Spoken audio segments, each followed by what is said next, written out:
Imagine you are making an important call, and suddenly the line drops. You'd be incredibly frustrated, right? Now step away from everyday gadgets and walk into a hospital. Here, we rely on the peripheral IV catheter, a tiny plastic tube that is the most common invasive medical tool in the world. Its job is to provide a direct line for fluids and medicine. Because it is so fundamental to modern care, up to 90% of all hospitalized patients will need one.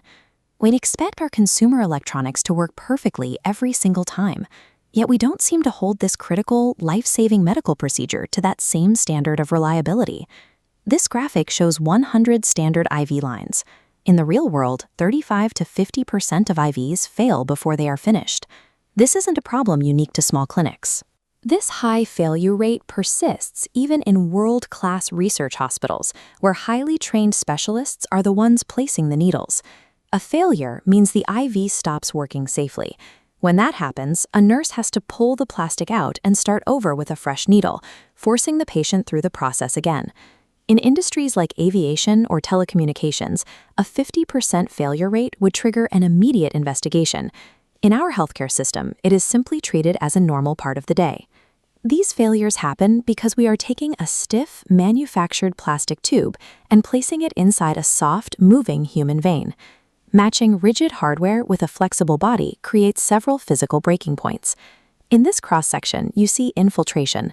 The plastic tip pokes through the vein wall, leaking medication. Next is occlusion. The tube kinks or a clot forms, blocking the medicine. Finally, dislodgement. Without secure tape, a simple tug pulls the catheter out entirely. These complications are the logical result of putting medical hardware in a living, moving body. When the equipment can't adapt to the patient's movement, the system eventually breaks. The body also reacts biologically to the foreign object. If the plastic scrapes the vessel or the medicine is too harsh, the vein becomes painful and swollen, a condition doctors call phlebitis. When this happens, it often leaves a visible red streak on the patient's arm.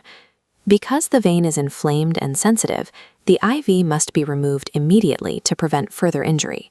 Bacteria naturally present on your skin slide down the tube. Regardless of whether the cause is a microscopic infection or a kinked tube, the result is the same. The IV has failed, and the whole procedure has to start over. For the patient in the hospital bed, a failed IV means more than just swelling. It means extra pain, more needles, and the anxiety of wondering when the next line fails.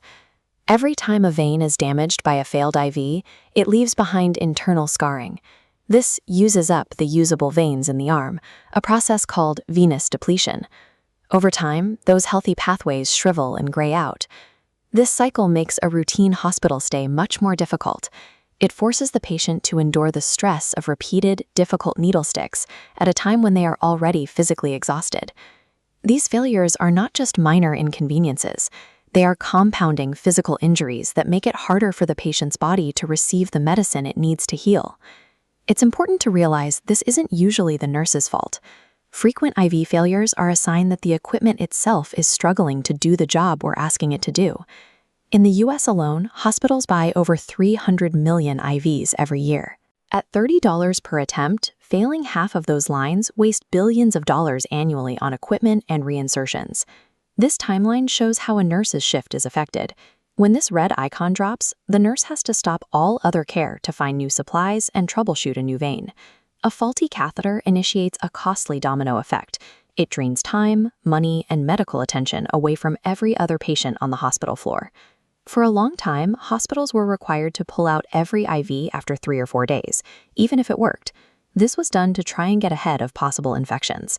Modern standards have shifted.